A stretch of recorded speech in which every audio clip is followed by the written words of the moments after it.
YCP ప్రభుత్వంలో జరిగిన మద్యం కుంభకోణంపై సిట్ ఏర్పాటు చేసింది ఏపీ ప్రభుత్వం. అవకతవకలపై గతంలోనే సిఐడి కేసు నమోదు చేసింది.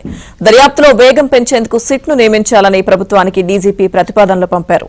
దీంతో ప్రత్యేక దర్యాప్తు బృందాన్ని నియమించింది కూటమి ప్రభుత్వం.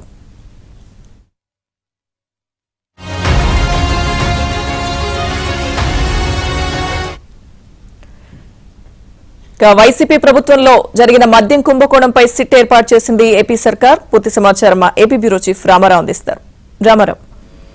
లక్ష్మీదుర్గ ఆంధ్రప్రదేశ్ లో 2019 నుంచి 2024 వరకు జరిగిన మద్యం కుంభకోణంపై ప్రత్యేక దర్యాప్తు బృందాన్ని నియమించాలని రాష్ట్ర ప్రభుత్వం నిర్ణయించింది.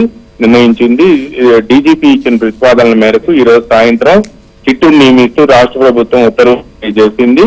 సిట్ అధిపతిగా విజయవాడ సిపి రాజశేఖర్ బాబు, ఈ సిట్లో ఎస్పీగా తిరుపతి ఎర్రచందనం యాంటీ స్మగ్లింగ్ టాస్క్ ఫోర్స్ అధిపతిగా ఉన్న ఎస్పీ సుబ్బారాయుడు, అదేవిధంగా అడిషనల్ ఎస్పీలు Kolli Srinivasu, R Sriharibabu, DSP P Srinivasu, ఇన్స్పెక్టర్లు శివాజీ అండ్ నాగ శ్రీనివాసులను నియమించారు.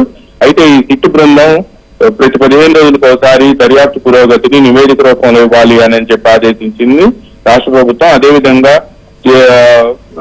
ముఖ్యంగా సిట్ బృందం సిఐడి చీఫ్ ద్వారా నివేదికను రాష్ట్ర ప్రభుత్వానికి పంపించాలి అని కూడా ఆదేశాలు జారీ చేసింది.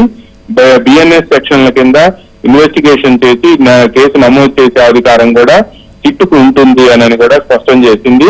అయితే గతంలో రెవెన్యూ ప్రిన్సిపల్ సెక్రటరీ ఇచ్చిన ఫిర్యాదు మేరకు సిఐడి మద్యం అక్రమాలపై కేసు నమోదు చేసింది. ఈ కేసు ఇప్పటి వరకు కూడా సిఐడి దర్యాప్తు చేసింది. అయితే కేసు దర్యాప్తులో వేగం పెంచేందుకే సిట్ నియమించాలి అని చెప్పి డీజీపీ ఇచ్చిన ప్రతిపాదనల మేరకు రాష్ట్ర ప్రభుత్వం కొద్దిసేపటి క్రితం ఈ ఉత్తర్వులు జారీ చేసింది. చీఫ్ సెక్రటరీ విజయానంద్ పేరిట జారీ అయిన ఈ జీవో నంబర్ 262లో సిట్ నియమిస్తూ ప్రభుత్వం ఉత్తర్వులు జారీ చేసింది. లక్ష్మీదుర్గ. థాంక్యూ రామారావు.